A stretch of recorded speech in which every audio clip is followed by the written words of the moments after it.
In Colorado, there was a high school shooting where a student was angry with a teacher, and he came into the school and shot a girl that was an innocent girl, had nothing to do with the incident with the teacher, and then eventually took his own life in the library of the school. And it was very, very scary.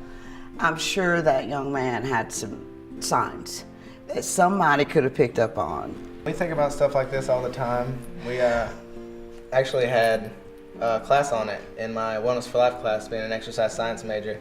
We talk about what to do in these kinds of situations and precautions for ourselves to keep our family as a class safe. And I think that's what we're talking about in this, national security begins with you at home. Jeannie, you've been a parent, and, Kayla, and all of us every day are in school, parents, Karen is at home. We have to empower our children. We got to teach our children how to sense out strange behavior. I think one of the most important things that we can do for our children is to teach them to always be aware of their surroundings, of what's around you. And if you have a friend at school that has an issue or makes kind of a threat or says something, always take it serious. Or, lead with the compassion of your heart and think about, that's my friend. What should I do to help him? Is there something that I can do without escalating the situation? I think it's really shocking, and you can't really believe that it happened, because usually it's just like, oh, we're doing a drill, it's not real, like we can just do whatever we want, we're just going out, it's just a drill. It's routine. But yeah, it's just a routine. And then when you see it on the TV, like, oh, that really can happen, like you just like, whoa, like I really need to be serious about this. It's really hard with all the technology that these kids have today. It's really easy to try to get into that area where they can actually bully. Well, when I grew up, it was a lot of bullying going on. Because you're from Greece. So I'm from Greece, so I was called all kinds of names, and one was Greasy Greek. And then, when you're young, you look at, you fight pretty much. But nowadays, people use weapons. I think we could do a better job of trying to involve other students that maybe are left out or seem left out. Students could do a much better job with trying to reach out to others. I like that one. That's very good. And just, help out, because you never know what kind of difference you're going to make in somebody else's life by just simply smiling at somebody. Yes.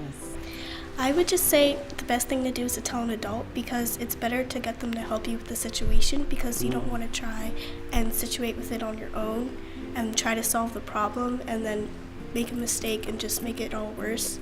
So it's better to ask someone that has experience with the issue.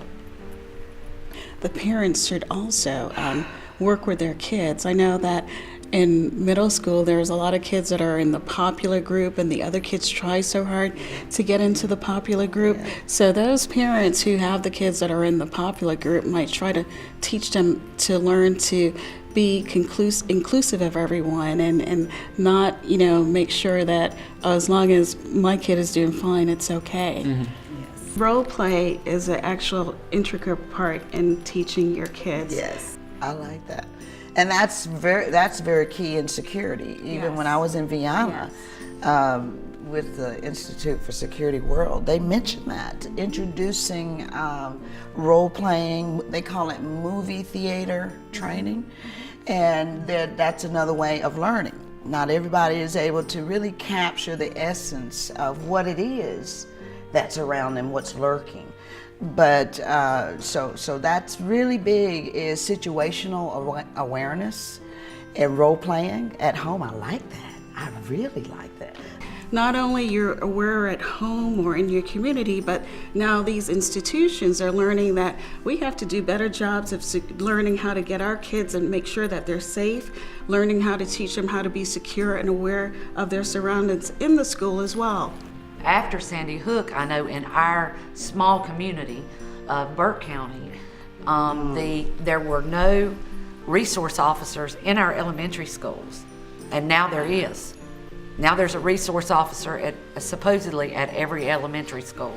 So these are just jewels and gems that every parent can, and every child can begin to think about.